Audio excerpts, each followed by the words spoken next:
UP की सियासत में इन दिनों बाबर और जिन्ना का जिक्र लगातार हो रहा है। सीएम योगी इन दिनों अटैकिंग मोड में नजर आ रहे हैं। उन्होंने पहले बाबर का जिक्र किया, अब जिन्ना का।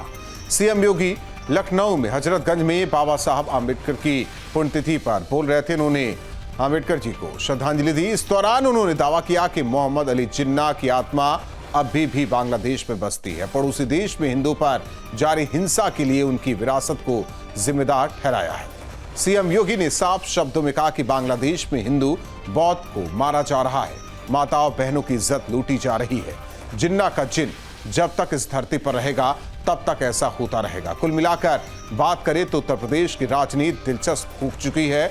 मुख्यमंत्री योगी अटैकिंग मोड में है और विपक्ष इसका जवाब ढूंढने की कोशिश कर रहा है। दो टूक में करेंगे चर्चा, पहले सुनते हैं बयान। आज आप एक चर्चा लगातार सुन रहे होंगे बांग्लादेश का। बांग्लादेश में हिंदू, बौद्ध और अन्य अल्पसंख्यक समुदाय के लोगों को वहां के कट्टरपंथियों के द्वारा मारा जा रहा है, जलाया जा रहा है, उनकी संपत्ति को लूटा जा रहा है, माताओं और बहनों की इज्जत के साथ खिलवाड़ हो रहा है। मैं जानना चाहता हूं कि स्थितियां क्यों आई। याद करना, ये जिन्ना का जिन्न जब तक इस धरती पर रहेगा तब तक इस प्रकार की अराजकता लगातार डसती रहेगी, गरीबों को, वंचितों को, शोषितों को। और यही दृश्य हम वहां देख रहे हैं जो पाप 1947 में देश के विभाजन के रूप में हम सबके सामने आया था।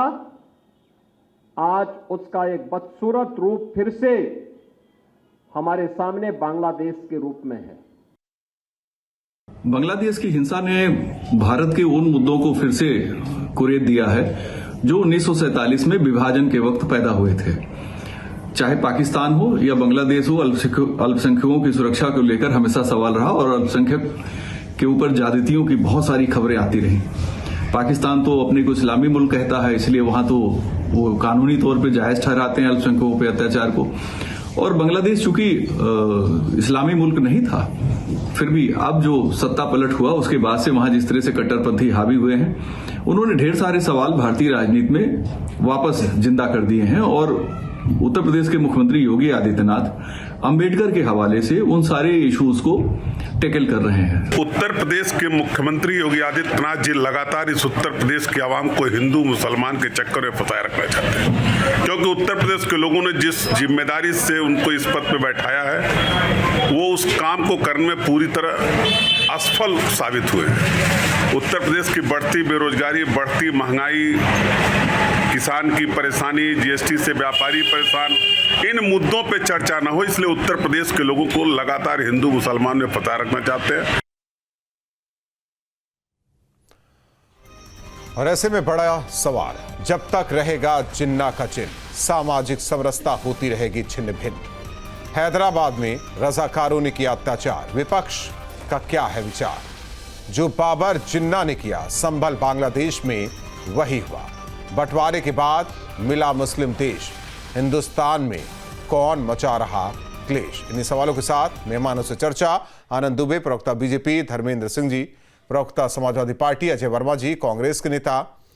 आरोप आनंद दुबे आपकी पार्टी पर, आपके बड़े नेताओं पर कि हिंदू मुस्लिम के बीच फंसाकर जो बाकी मुद्दे हैं उस पर बात ना हो, ध्यान भटकाया जाए। न यहां बाबर की बात हो, न यहां जिन्ना की बात हो, न यहां मस्जिद की बात हो, न यहां मुसलमानों की बात हो। देखिए, वो चाहते हैं कि रोशनी सलामत, लेकिन दिए से की छूट भी मिले। ये वो लोग हैं। बांग्लादेश लगातार हिंदुओं पर अत्याचार हो रहा है, लगातार उन मंदिरों पर हमले हो रहे हैं, लेकिन देश में जो सो कॉल्ड सेकुलर दल बैठे हुए हैं, किसी के मुंह से चू तक नहीं निकली।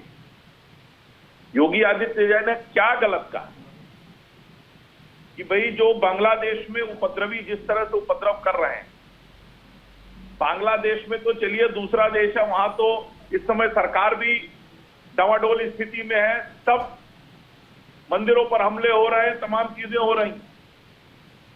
उत्तर प्रदेश में तो सरकारी एजेंसियों को एएसआई तक को घुसने नहीं दिया जा रहा है और वहां भी उपद्रव किया जा रहा है। तो इसमें उन्होंने क्या गलत कहा कि जितने उपद्रवी हैं उनके काम करने का पैटर्न, उनका मॉडस ऑपरेंडी, उनका डीएनए एक जैसा है। अब अखिलेश यादव जी बिना वजह के उसमें कूद पड़े। उन्होंने तो नाम भी नहीं लिया, उन्होंने तो बाबर की बात की। लेकिन अब जिन लोगों को जिन्ना और बाबर से प्यार है वो जबरदस्ती खुद को उनसे जोड़ने के लिए उतावले हैं। और एक चीज बहुत स्पष्ट कर दूं, महाराज जी ने जो कहा वो तो सही कहा। जो वहां कवर फायर दे रहे हैं उपद्रवियों को और जो यहां कवर फायर दे रहे हैं उपद्रवियों को, उनका भी डीएनए एक है, ये आप जान लीजिए। और किस तरह से धार्मिक विद्वेष को बढ़ाकर कैसे एक लार्जर समुदाय को अपमानित दिखाकर राजनीति इन लोगों ने की है, उसका घड़ा भर चुका है। और अब ये काट की हांडी बार बार नहीं चढ़ती, देश इसको समझ चुका है। राहुल जी, ठीक। धर्मेंद्र सिंह जी, जैसे आप लोग लोहियावादी हैं, समाजवादी हैं, ठीक है, कांग्रेस गांधीवादी, अंबेडकरवादी, बात समझ में आ रही है। वैसे बताया जा रहा है कि कुछ लोग हैं देश में जो बाबरवादी हैं, जिन्नावादी हैं। ये सोच है, ये सोच है जिसका नतीजा है। राहुल जी, बड़ा अच्छा सवाल आपने किया। अब जिन्नावादी कौन है? इनके नेता लाल कृष्ण आडवाणी जी उनकी मजार पे चादर चढ़ाने जाते हैं तो कहते हैं सबसे बड़ा धर्मनिरपेक्ष है। तब तो देश खतरे में नहीं था। 3 बार मुस्लिम लीग से सरकार बनाते हैं और देश के बंटवारे का ड्राफ्ट भी इन्होंने ही तैयार किया था, तब देश खतरे में नहीं था।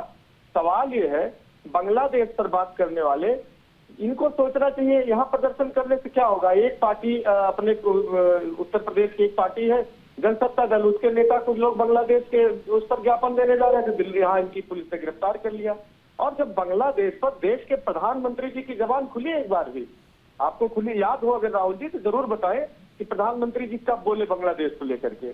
सरकार इनकी है, इनकी जबान नहीं खुलती। और जबान न खुलने के पीछे शायद आप जानते भी हो उसका बड़ा कारण क्या है, क्योंकि अडानी जी का हित वहां पर प्रभावित है। अडानी जी की कंपनी जो, आप बोल लीजिए तब मैं आपसे सवाल करता हूँ। हाँ नहीं बिल्कुल सवाल करिएगा। अडानी जी को क्यों नहीं रोक देते कि अडानी जी को कि आप बंद करिए वहां बिजली सप्लाई देना? नहीं बोलेंगे, वहां चूंकि बकाया व्यापार कराना है उनसे, अडानी जी से, तो इसलिए बांग्लादेश खिलाफ नहीं बोलेंगे। आखिर भारतीय जनता पार्टी कार्यकर्ता एक चाहते हैं, प्रदर्शन कर रहे हैं, हिंदू हित होने का दावा कर रहे हैं। तो इसी देश में एक सरकार रही है जिसने बांग्लादेश का निर्माण किया, पाकिस्तान से तोड़ करके अलग कराया। और आप तो बताते 56 इंची सीना है। बांग्लादेश का वाह याद नहीं आ रहा देश के प्रधानमंत्री जी को, गृह मंत्री जी को। ऐसे आप जो है, सच बात यह है कि उत्तर प्रदेश के मुख्यमंत्री जी को संविधान में भरोसा नहीं। जिस संविधान की शपथ लेकर के हम जो शपथ लेते हैं तो उसमें कहते हैं ना, पंथ के आधार पर, क्षेत्र के आधार पर कोई द्वेष नहीं करूंगा, राग और द्वेष के बिना सब में समानता के साथ न्याय करूंगा। ये शपथ लेकर के और एक वर्ग को चुनाते हैं। क्या राहुल जी, भारतीय जनता पार्टी मानती है कि एक जो वर्ग है जिसको सोकार्ड कहते हैं वो देश के नागरिक नहीं है? तो 140 करोड़ भारतीयों की बात मोदी जी किसकी करते हैं? ये भारतीय जनता पार्टी से पूछिएगा। किससे डराते हैं कटने मरने का? जब भाजपा सत्ता में होती है तो हिंदू धर्म खतरे में आ जाएगा, हिंदू खतरे में आ जाएगा। एक मिनट आता हूं कि अपना घोषणा पत्र, आनंद, अपना घोषणा पत्र कहिए एक बार पढ़ ले। मैं देखिए, मैं उस पर नहीं जाना चाह रहा हूं धर्मेंद्र, बेरोजगारी, मैं उस पर आपसे एकदम सीधा वो था। एक चीज कह रहा हूं कि मैं मान लेता हूं कि उनकी राजनीति झूठी है, तो कम से कम आप लोग भी तो कहते कि बांग्लादेश में जो हो रहा है वो गलत हो रहा है, जो हिंदुओं पर हो रहा है, बौद्ध पर हो रहा है, वो गलत हो रहा है। किसी भी, हम बांग्लादेश हो, हिंदुस्तान हो, देश दुनिया के किसी कोने में अल्पसंख्यकों पर हो रहे अत्याचार की खुली मुखालफत करते हैं और हमारे नेता भी करते रहे और लगातार कर रहे हैं। लेकिन सवाल यह है कि जो संविधान की शपथ लिए हैं इनको याद दिलाइए। हम लोग जब कह रहे थे संविधान खतरे में, संविधान को बदलना चाहते हैं, तब तो ये कह रहे थे झूठ बोल रहे हैं। सच है कि अपने आचरण से लगातार संविधान विरोधी काम कर रहे हैं। आप अगर गिनाने आ जाइए तो आपका आधा घंटा जो समय है वो भी खत्म हो जाएगा। जब भी इनकी जबान खुलती है, जब भी इनकी कलम चलती है, जब भी इनके सपना आता है सुबह, वो संविधान के खिलाफ ही कोई न कोई निर्णय लेना चाहते हैं। कभी नाम टांगने की बात हो गई, कभी मेला में दुकान लगाने की बात हो गई, कभी पोस्टर लगाने की बात हो गई, कभी जो है हिंदू मुसलमान को लड़ाने की बात हो गई। सच ये है कि इन्होंने देश की सांप्रदायिक ताने बाने को ध्वस्त कर दिया। अजय जी, और मैं बता दूं, अजय वही तो योगी बात जी कह जो रहे DNA की हैं, बात देश कर के रहे थे, सांप्रदायिक 32 सेकंड। ताने बाने को योगी जी कौन जिस ध्वस्त DNA किया, की इसीलिए बात तो कर मैंने रहे कहा हैं, कि जिस तरीके से लोहियावादी, समाजवादी, अम्बेडकरवादी, गांधीवादी है नहीं देश में, क्या आप नहीं कहते कि यहाँ जिन्नावादी, ऐसा तो हो नहीं सकता कि यहाँ जिन्नावादी बाबरवादी ना हो। वही लोग हैं ना जो सड़क पर उतरकर पत्थर फेंक रहे हैं। नाम मैं नहीं ले रहा हूं किसी विशेष समुदाय का या किसी का, लेकिन है ना, एक सोच है ना कि आप कह रहे हैं कि सभी राष्ट्रवादी हैं। देखिए, संविधान के निर्माता बाबा साहब की जयंती पर देश को हार्दिक बधाई। और राहुल जी, ये देश बाबा साहब के संविधान से चलता है। ये बांटने काटने वाली यूनिवर्सिटी के चांसलर और वाइस चांसलर छदम तो हो सकते हैं, कुछ समय के लिए आ सकते हैं, अपने विचार रख सकते हैं, फ्रीडम ऑफ स्पीच है, चाहे संवैधानिक पद वाले रखें, आप रखें या मैं रखूं या कोई और रखे। आप कह रहे थे अभी हमारे भाई से कि साहब बांग्लादेश के ऊपर कांग्रेस के लोग नहीं। अजय जी, आज जयंती नहीं थी आज। तुम आप सुधार कर दीजिए, मैं उसे सुधार कर लूंगा। ठीक है, मेरा सुधार हो गया। तो मैं ये बताना चाहता हूं कि बांग्लादेश के ऊपर हमारी नेता प्रियंका गांधी ने भी ट्वीट करके वहां के लिए कहा है, लेकिन माननीय नरेंद्र मोदी जी रेड कारपेट लेने बंगबंधुओं के यहाँ चले जाते थे और शरण भी यही दी थी, कह गए इंटरनेशनल पॉलिटिक्स से। और उसके बाद क्या शुरू हो रहा है, कहाँ है 56 इंच, क्यों नहीं अपनी जल थल वायु सेना का इस्तेमाल करते हैं वहां जाके। भाई उनको तो विश्व गुरु है, पूरा संसार उनका गुलाम है। कि क्या है 57 मुस्लिम कंट्री और क्या है 139 क्रिश्चियन डोमिनेटेड कंट्री, ये सब बौनी और छोटी है। कोई नहीं है भारत के सामने, कोई नहीं है टक्कर में, काहे पड़े हो उसमें चक्कर में, कोई नहीं है टक्कर में। हम 196 कंट्रियों में नंबर में। ठीक है, तो राहुल राजपूत जी, डीएनए टेस्ट तो आसाराम बापू का भी होना चाहिए। नहीं, मैं उस पे नहीं जाना था, फिर आप लोग बहस को उधर ले जा रहे हैं, मैं नहीं जाना चाह रहा हूं। कुलदीप सेंगर का भी होना चाहिए, मैं वहां नहीं जाना चाह रहा हूं। अजय जी, क्या आप ये बता दीजिए कि मैं आ रहा हूं, बाबा साहब ने ये नहीं कहा था कि जो, एक बात सुनिए, जो उस वक्त का बात सुनिए ना मेरी, मैं देखिए तथ्यों पर बात कर रहा हूं। क्या मैं तथ्यों पर बात कर रहा हूं, आप कहां से कहां जा रहे हैं? मैं तथ्यों पे बात कर रहा हूं। अगर इतिहास में, एक बात तो सुनिए, इतिहास में कोई भूल हुई जिसका जख्म आज तक है या उस जख्म को बार बार कुरेदा जा रहा है तो उसकी बात होनी चाहिए। तथ्य यह है कि क्या बाबा साहब ने ये नहीं कहा था कि जो वहां है पूर्वी पाकिस्तान में, पश्चिमी पाकिस्तान में जो अल्पसंख्यक है उन्हें भारत बुला लिया जाए? क्या बाबा साहब ने इस बात का जिक्र नहीं किया था? सर, आप जो है, जो आपका बच्चा स्कूल में पढ़ रहा है, पहले आप उसको देखेंगे, आने वाले 1 साल बाद जो पेट का बच्चा है उसके बारे में देखेंगे। जो वर्तमान में जीवित हैं, कोई जेल में है, कोई रेल में है, कोई घर में है, उनका डीएनए टेस्ट होगा या इतिहास के डीएनए को टेस्ट करेंगे पहले? क्या यार सोच हो गई है इस देश के सोशल फैब्रिक को खत्म करने के लिए। कौन सा सोशल फैब्रिक? अजय जी, आज बात ही कर लीजिए ना, कौन सा सोशल फैब्रिक आप बता दीजिए, कौन सा सोशल फैब्रिक? कौन सा सोशल फैब्रिक? देश गणतंत्र हुआ तो क्या सभी को समान अधिकार आपने दिया था क्या? चाहे धर्म के आधार पर आपने समान अधिकार दिया क्या? आप योग्य, आप बताइए ना, आप योग्य है ना, आप योग्य, आपकी कांग्रेस पार्टी योग्य, आपके नेता योग्य, आप बता दीजिए ना सोशल फैब्रिक किस तरीके से कह रहे हैं आप? डीएनए तो प्रिंसिपल रेवन्या का भी टेस्ट हो, आशाराम बापू का भाई, मैं तो कह रहा हूं, कुलदीप सेंगर का, मैं तो कह रहा हूं कि जरा खड़गे साहब तो ये बता दें कि उनके पीढ़ियों के साथ क्या हुआ था, कौन थे वो लोग?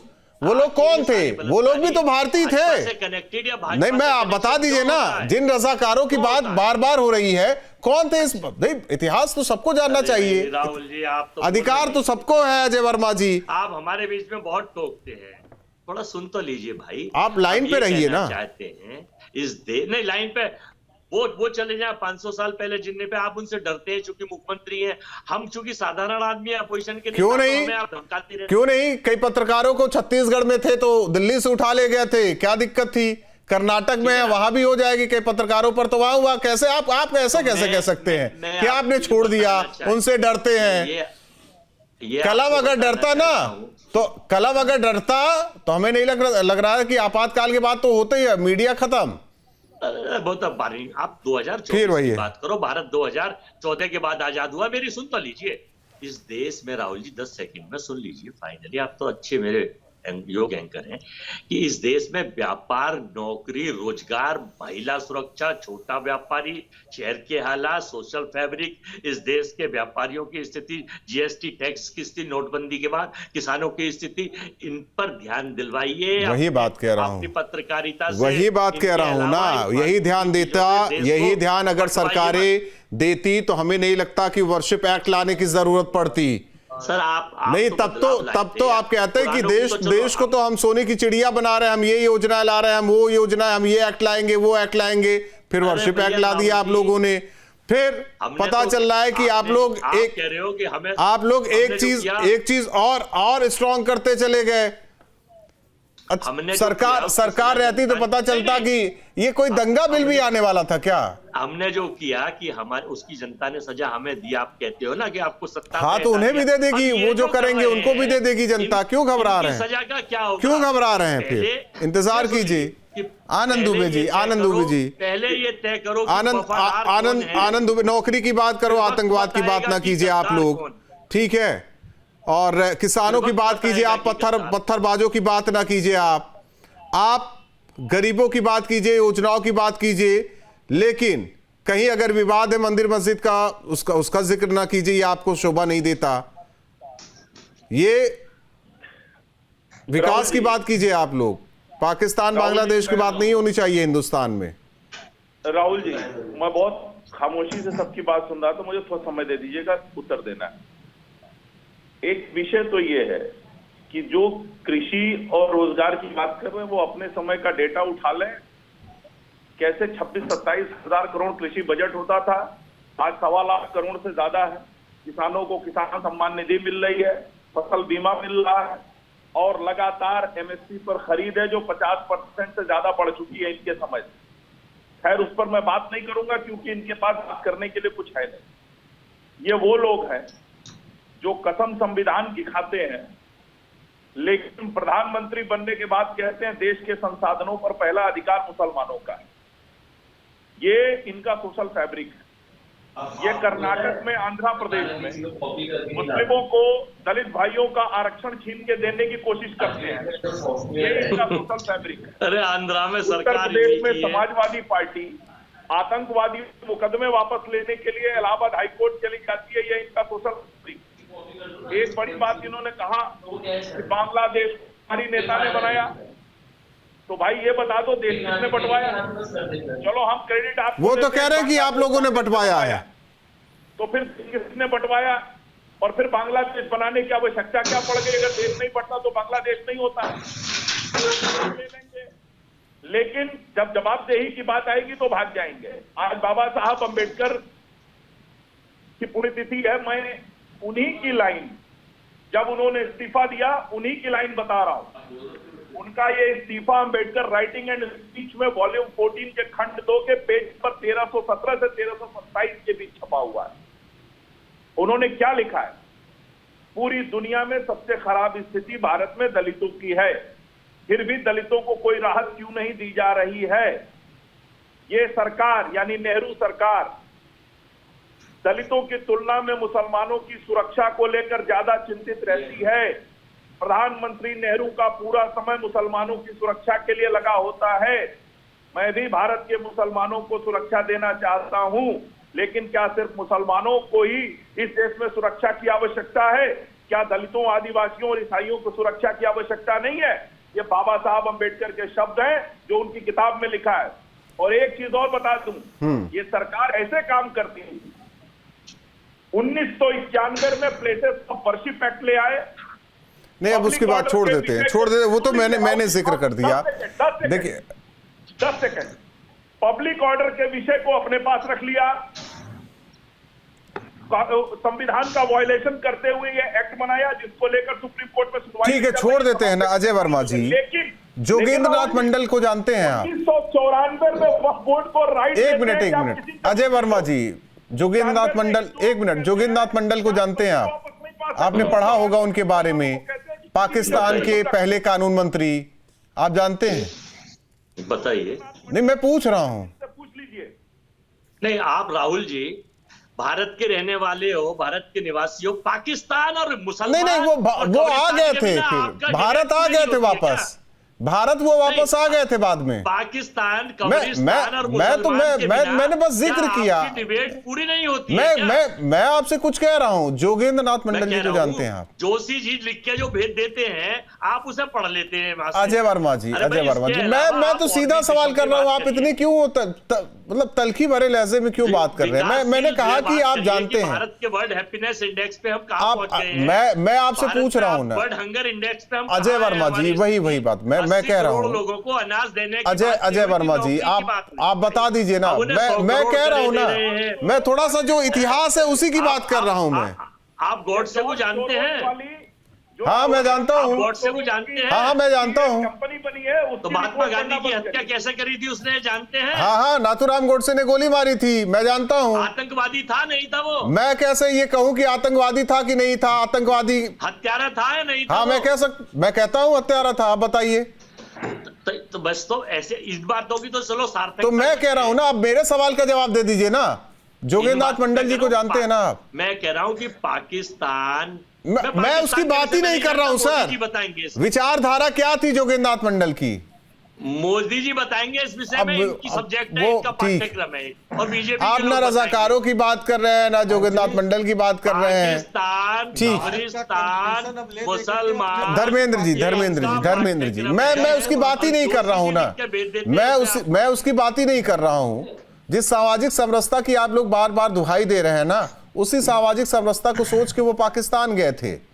जो स्थिति दलितों की उस वक्त थी वही मुसलमानों की थी, कहे कि ये सब रहेंगे आपस में, भाईचारा बना रहेगा और स्थिति बहुत बेहतर रहेगी, आगे चल के ये मुकाम हासिल करेंगे। वो मुकाम अब दिखाई दे रहा है, वही सोच के गए थे, लेकिन बाद में क्या हुआ, राहुल वापस आना पड़ा उन्हें भी। राहुल जी, भारत दुनिया का सबसे बड़ा लोकतंत्र है और आज के पहले बात होती थी देश के विकसित देशों से भारत की तुलना हो, कैसे उससे कंपटीशन किया जाए, यूके, यूएस, जापान जैसे देशों को कैसे पछाड़ा जाए।